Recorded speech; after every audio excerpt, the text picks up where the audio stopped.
વિદ્યાર્થી મિત્રો, ધોરણ 11ના અર્થશાસ્ત્ર વિષયમાં આપણે પ્રકરણ નંબર 8ની આપણે ચર્ચા કરતા હતા મિત્રો.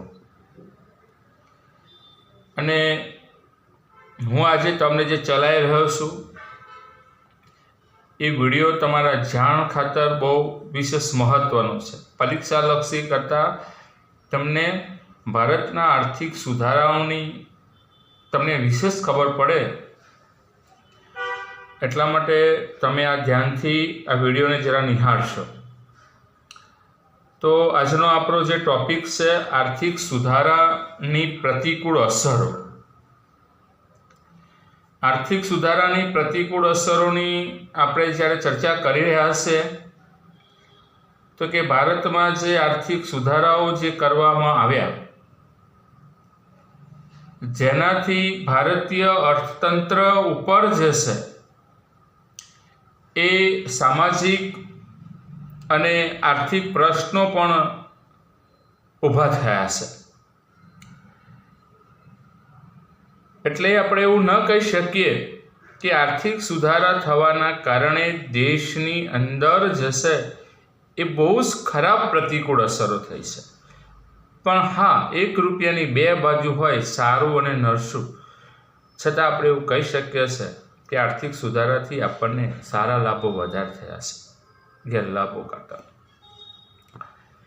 તો એની અંદર આપણે ચર્ચા આજના વિડીયોમાં કરીશું.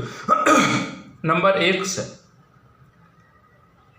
કે નવા આર્થિક સુધારાઓ કરવાના કારણે ભારતના જે નાના પાયાના ઉદ્યોગો હતા, ગૃહ ઉદ્યોગો હતા અને સ્મોલ સ્કેલ ઇન્ડસ્ટ્રી જે હતું એ આ ઉદ્યોગોને બહુ ભારે પ્રમાણની અંદર નુકસાન થયું છે. કેમ કે આર્થિક સુધારા કરવાના કારણે આ ભારતની અંદર જે બહુરાષ્ટ્રીય કંપનીઓ જે પ્રવેશ કર્યો એ બહુરાષ્ટ્રીય કંપનીઓની વસ્તુઓની સામે આપણા દેશના આ નાના પાયાના ગૃહ ઉદ્યોગો અને સ્મોલ સ્કેલ ઇન્ડસ્ટ્રી ન ટકી શક્યા. કારણ કે વિદેશી કંપનીઓએ ભારતની અંદર બહુ સસ્તી વસ્તુઓ વેચવાનું ચાલુ કર્યું, જેથી આપણા ઉદ્યોગો ન ટક્યા. બહુરાષ્ટ્રીય કંપનીઓનો જાહેરાત ખર્ચ જે છે અને એમની સ્પર્ધાત્મકતા છે એની સામે આપણા ઉદ્યોગોને ટકવું બહુ મુશ્કેલ થઈ ગયું. કેમ કે લોકો જાહેરાતને જોઈને પછી વસ્તુ ખરીદવા લાગ્યા. જે આપણા દેશના ઉદ્યોગો જે છે એ આવી જાહેરાત કરી શકે એમ હતા છે, જેથી બહુ મોટા પ્રમાણની અંદર ઉદ્યોગો બંધ થઈ ગયા અને જેના કારણે જે છે એ બેરોજગારીનો પ્રશ્ન જે છે એ બહુ વિકટ પેદા થયો. નંબર 2 છે ભારતની અંદર જે ખાનગીકરણ કરવામાં આવ્યું એની સાથે સાથે ભારતની અંદર જે છે એ વૈશ્વિકીકરણ પણ શરૂ થયું. અને આ જે છે એ આ વૈશ્વિકીકરણના કારણે જે છે ભારતની અંદર જે ખાનગીકરણ અને જે વૈશ્વિકીકરણ થયું તો જેના કારણે દેશના ઉત્પાદકો જે છે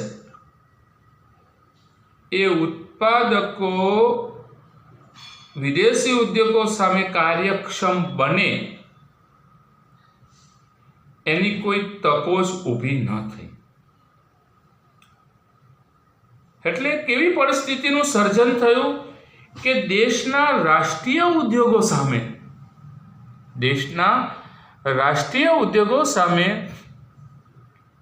બહુરાષ્ટ્રીય ઉદ્યોગો જે છે, બહુરાષ્ટ્રીય કંપનીઓ જે છે, વિદેશી કંપનીઓ જે છે એ એમની સ્પર્ધાનો સામનો કરવાનો આવ્યો. અને આ વિદેશી કંપનીઓનો સામનો કરવાની અંદર ભારતીય ઉદ્યોગો સામે નવી જે છે એ સમસ્યાઓ ઊભી થઈ,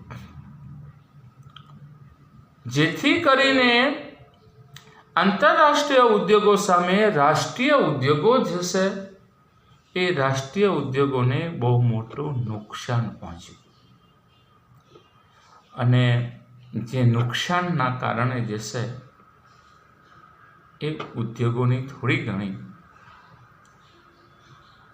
ઉદ્યોગોની પરિસ્થિતિ જે છે થોડી ઘણી બગડી ગઈ. નંબર 3 કે જાહેર સેવાઓનું ખાનગીકરણ કરવામાં આવ્યું. જાહેર સેવાઓનું ખાનગીકરણ તો કરવામાં આવ્યું. આ જાહેર સેવાઓના ઉત્પાદનની અંદર સરકાર દ્વારા જે છે એ અનુદાન આપવામાં આવતું હતું. અનુદાન એટલે સબસિડી આપવામાં આવતું હતું. તો કે આ સબસિડીની સુવિધા જે છે એ સરકારે નાબૂદ કરી દીધી. પાયાની સુવિધાઓ જે છે એ પાયાની સુવિધાઓની માંગ જે છે એ વધવા લાગી,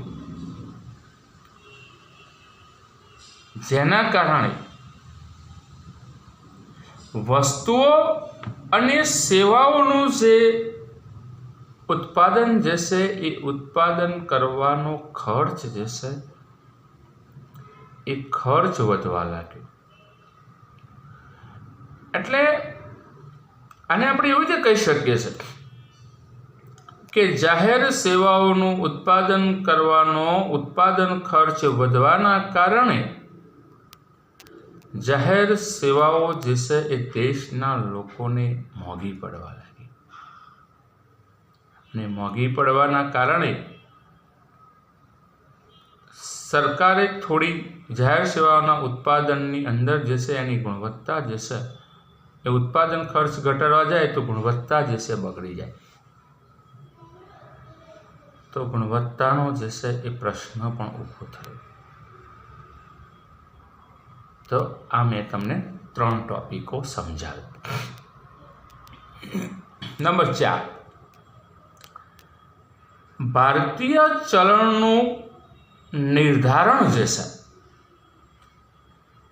એ ભારતીય ચલણનું નિર્ધારણ અને વેપારના આધારે જે છે એ વેપારના આધારે અને બજાર જે છે એ ભારતીય ચલણનું નિર્ધારણ થવાના કારણે ભારતીય ચલણનું નિર્ધારણ જે છે એ નિર્ધારણ વેપારના આધારે થવા લાગ્યું.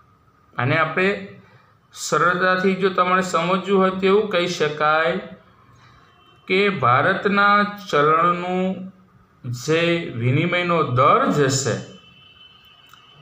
એ વિનિમયનો દર સરકાર નક્કી કરતી હતી, એની જગ્યાએ જે છે હવે વેપાર દ્વારા એટલે કે માંગ અને પુરવઠા દ્વારા જે છે એ થવા લાગ્યું. જેના કારણે શું થવા લાગ્યું તો કે વિદેશી ચલણના મૂલ્ય જે છે એ વધવા લાગ્યા, અને વિદેશી ચલણના મૂલ્યો વધવાના કારણે ભારતનો રૂપિયાનું મૂલ્ય જે છે એ ઘટવા લાગ્યું. લગભગ મારી જોડે હું લગભગ કહી રહ્યો છું કે 1991માં જ્યારે ભારતના રૂપિયાનું અવમૂલ્યાંકન કરવામાં આવ્યું ને ત્યારે 18 રૂપિયા બરાબર $1 હતો, જે અવમૂલ્યાંકન કરીને 20-21 રૂપિયા એ $1 થયો. હવે તમે જો કે 30 વર્ષની અંદર એ ડોલર જે 20-21 રૂપિયાએ હતો એ આજે 76 રૂપિયાની આજુબાજુ થઈ ગયું. $1 બરાબર 40 રૂપિયા વધી ગયા. એટલે આનાથી શું થયું કે ભારતની કંપનીઓ જે છે એને નુકસાનનો ચલણની અંદર નુકસાનનો સામનો કરવો પડે, કેમ કે વિદેશથી જ્યારે વસ્તુઓની આયાત થવા લાગી તો વિદેશી હુંડિયામણ મોંઘું થવા લાગ્યું, અને વિદેશી હુંડિયામણ મોંઘું થવાના કારણે ભારતની કંપનીઓને જે છે એ નુકસાનનો સામનો કરવો પડે. અને એ નુકસાન તો ઠીક છે, પછી ભારતની વસ્તુઓનું ઉત્પાદન ખર્ચ વધવાના કારણે વિદેશમાં આપણી વસ્તુઓ મોંઘી વેચાવા લાગી, તો આપણો વેપાર જે છે આંતરરાષ્ટ્રીય વેપાર પણ જે છે એ આપણો ઘટવા લાગ્યો. તો ચલણની વાત કરી મેં તમને. નંબર 5, બહુરાષ્ટ્રીય કંપનીઓ જે છે, બહુરાષ્ટ્રીય કંપનીઓ એટલે મલ્ટીનેશનલ કંપનીઓ, વિદેશી કંપનીઓ. બહુરાષ્ટ્રીય કંપનીઓ જે છે એ બહુરાષ્ટ્રીય કંપનીઓ મોટી કંપનીઓને નીચા દરે,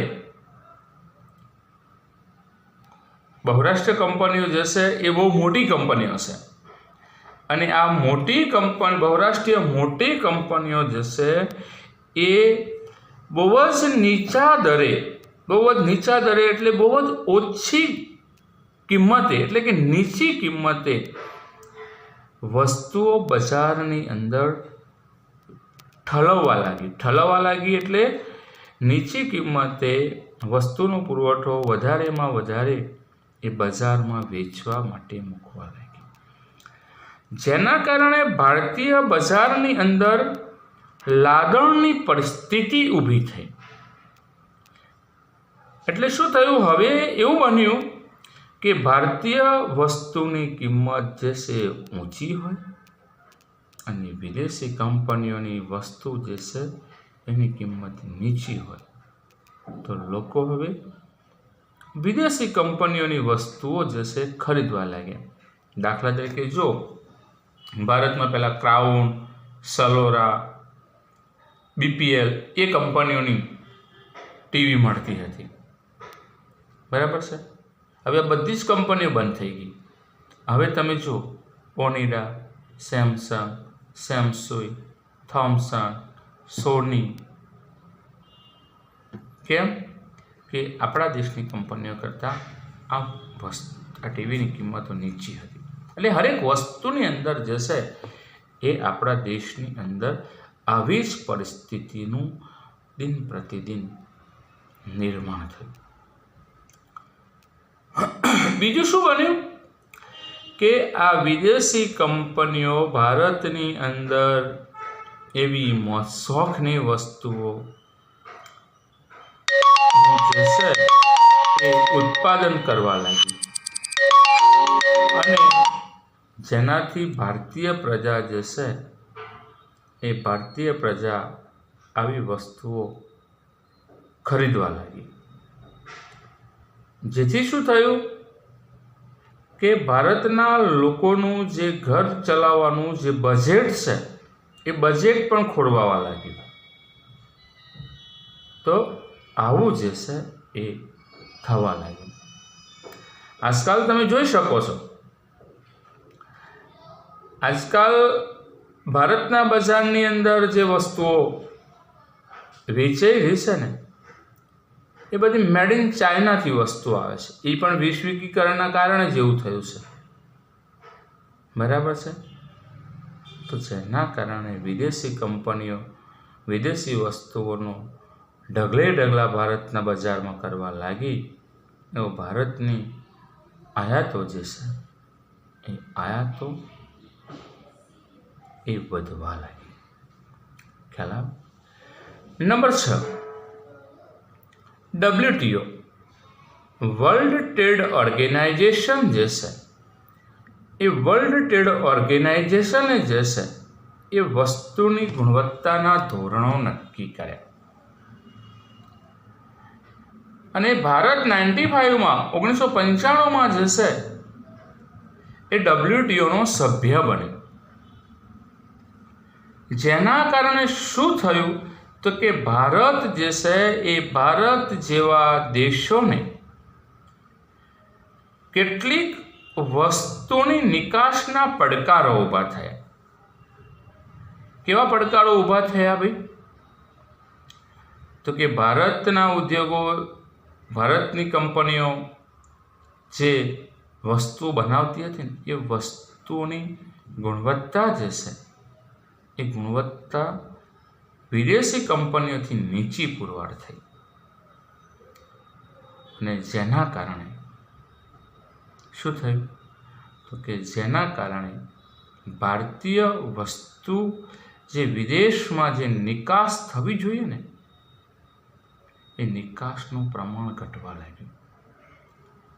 હું તમને એક વધારાનું ઉદાહરણ આપું કે ભારતની અંદર લગભગ જે મંદી 2009 પછી આવી, 9ની આજુબાજુ જે દુનિયાની જે મહામંદી આવે ને એ દુનિયાની મહામંદીથી ભારતની અંદર પણ એની જે નિકાસો જે છે ને એ નિકાસો એ આપણી જે છે ત્યારથી જ જે છે એ ઘટવાનું ચાલુ થયું છે.